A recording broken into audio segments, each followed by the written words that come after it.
Jelly இல்லாமலேயே jelly sweet பண்ணலாம். சூப்பரான ஸ்வீட்டு, நல்லாயிருக்கும். குழந்தைங்களுக்கு ரொம்ப பிடிக்கும். வாங்க அதை எப்படி சொல்லலான்னு பார்க்கலாம்.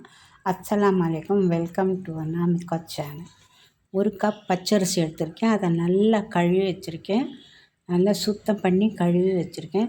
இப்போ இதில் நம்ம தண்ணி ஊற்றி ஊற வைக்க போகிறோம். எந்த தண்ணி ஊற்ற போகிறோம்னா, இதை பாருங்கள், நல்லா கொதிக்கிற தண்ணி, நல்லா தளபுளன்னு கொதிக்கிற தண்ணியை இதில் ஊற்றி ஊற வைக்க போகிறோம். இது எவ்வளோ நேரம் ஊறினோம்னா, இந்த தண்ணி நல்லா ஆறி பச்சை தண்ணியாக ஆயிடணும். அது வரைக்கும் இதை ஊற வைக்க போகிறோம். அது ஒன்று தான் இதில் ப்ராசஸ். இதை மட்டும் கரெக்டாக பண்ணிட்டோம்னா அந்த ஸ்வீட்டு ரொம்ப நல்லா வரும். இப்போ பாருங்கள், எப்படின்னா ஒரு 5-6 மணி நேரம் ஆயிடுச்சு. நான் பார்த்துட்டு தான் இருக்கேன். நல்லா தண்ணி ஆறி பச்சை தண்ணி மாதிரி ஆயிடுச்சு. அரிசி கூட நல்லா ஊறி வந்திருக்குது. எப்படி இருக்குது பாருங்கள், இந்த அரிசி சோறு ஆக்கும்ல அந்த மாதிரி வந்துருச்சு பாருங்கள்.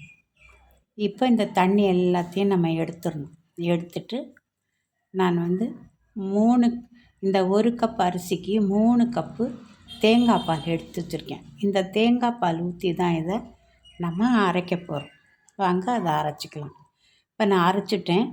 இந்த ஏலக்காவை நம்ம ஆரம்பத்துலேயே அரிசியில் போட்டு பண்ணியிருக்கணும், நான் மறந்துட்டேன். அதனால் இப்போ போட்டிருக்கேன். இதோட 2 முட்டை சேர்த்து இப்போ நல்லா இதை அடிச்சுக்கலாம்.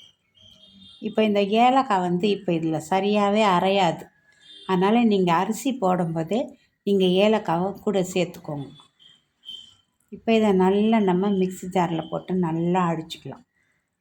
நல்லா அடித்து கொண்டு வந்தாச்சு. இப்போ அரைச்சி வச்சுருக்கிற பச்சரிசி மாவில் இதில் சேர்த்துக்கலாம். சேர்த்துட்டு இந்த மிக்ஸி ஜாரில் கொஞ்சம் தேங்காய் பால் ஊற்றி நல்லா இதை அலம்பி அதில் ஊற்றிடலாம்.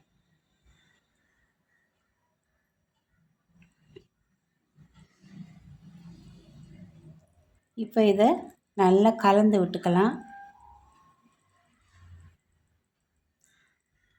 சரியான அளவு 1 கப்பு பச்சரிசிக்கு 3 கப்பு தேங்காய் பால். இப்போ நான் 2 கப்பு சர்க்கரை எடுத்து இதில் கலந்துருக்கிறேன். இந்த சர்க்கரையை நல்லா கரைய விட்டுறலாம். ஒரு சின்ன துளி சர்க்கரை துண்டு கூட இருக்கக்கூடாது. அந்த மாதிரி இதை கரைச்சிக்கலாம். பாருங்கள், நல்லா கரைச்சாச்சு. எப்படி க்ரீமி மாதிரி வந்திருக்கு. இதை நல்லா கரைச்சி விட்டுட்டு மீதி இருக்கிற பால் இருக்கு இல்லையா, அதையும் இதில் சேர்த்துடலாம்.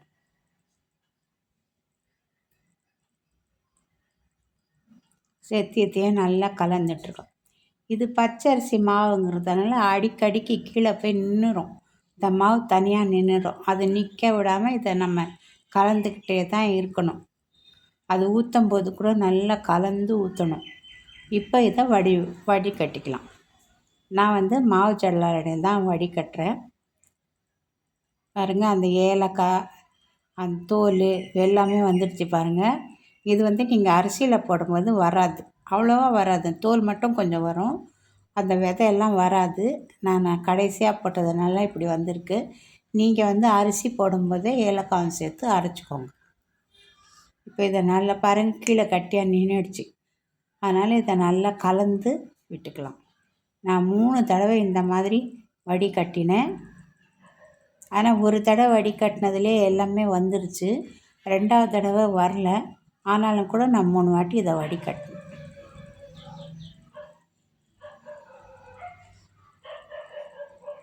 இதை இன்னும் கொஞ்சம் நல்லா வடிகட்டிக்கலாம்.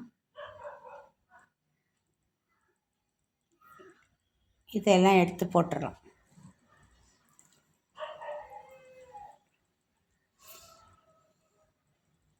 இப்போ நான் இட்லி குண்டான் வச்சுருக்கேன். அதில் தண்ணி ஊற்றி தண்ணி நல்லா கொதிக்க ஆரம்பிச்சிது. இப்போ இந்த மாதிரி ஒரு தட்டில் கொஞ்சம் நெய், கொஞ்சம் தேங்காய் எண்ணெய் நல்லா தடவி விட்டுக்கலாம். இட்லி குண்டானில் வச்சுக்கலாம். இப்போ பாருங்கள், இந்த மாவை நல்லா கலந்து விட்டுக்கலாம். கரண்டியில் மொண்டு ஊற்றுற வரைக்கும் அது கீழே நின்றுடும். அதனால் ஒரே பாத்திரத்தில் நல்லா கலக்கி விட்டு ஊற்றிக்கோங்க. இல்லாட்டி அடியில் தனியாக மாவு நின்றுடும், மேலே பால் வந்துடும், அது சரியாக வெந்து வராது. இப்போ எல்லாம் ஊற்றியாச்சு. இட்லி குண்டானை மூடி ஒரு 15லேருந்து 20 நிமிஷம் நல்லா இதை வேக வைக்கணும். நாலா பக்கமும் அந்த இட்லி குண்டன்லேருந்து ஆவி வரணும். பாருங்கள், நல்லா வெந்துருச்சு. இதை நல்லா இப்போ ஆற வைக்கணும். ஆற வச்சா தான் இது உடையாமல் வரும். இல்லாட்டி சாஃப்டாக இருக்கிறதுனால இது உடஞ்சிரும். நான் இந்த மாதிரி தட்டில் போட்டேன். இங்கே பாருங்கள், கிண்ணத்தில் போட்டிருக்கேன். அப்புறம் ஒரு பிரியாணி டப்பாவில் போட்டிருக்கேன். எல்லாமே நல்லா வந்துச்சு. ரொம்ப சூப்பரான ஸ்வீட்டு, நான் டேஸ்ட்டாக இருக்கும். இது ஒரு ஒரு ஊரில் ஒரு ஒரு பேர் சொல்கிறாங்க. இது வண்டு கொழுக்கட்டை சொல்கிறாங்க. ஆனால் இது கிண்ணத்தப்பம் தான் இதோட அசல் பேர். இதை பாருங்கள், இது பிரியாணி டப்பாவில் போட்டது. இதுவுமே நல்லா வந்துச்சு. நம்ம எப்படி வேணும்னாலும் கட் பண்ணிக்கலாம். பாருங்கள், இதில் ஜெல்லியோ கடல் பாச்சோ எதுவுமே நம்ம சேர்க்கலை. ஆனால் நமக்கு அந்த வடிவம் அதே மாதிரி தான் வந்திருக்கு. அதான் இதோட ஸ்பெஷல். கண்டிப்பாக செஞ்சு பாருங்கள், குழந்தைங்களுக்கு கொடுங்க. பிடிச்சி இருந்தால் லைக் பண்ணுங்கள், ஷேர் பண்ணுங்கள், கமெண்ட்ஸ் பண்ணுங்கள். புதுசாக பார்க்குறவங்க சப்ஸ்கிரைப் பண்ணி பாருங்கள் ஃப்ரெண்ட்ஸ். நன்றி, வணக்கம், அஸ்ஸலாமு அலைக்கும்.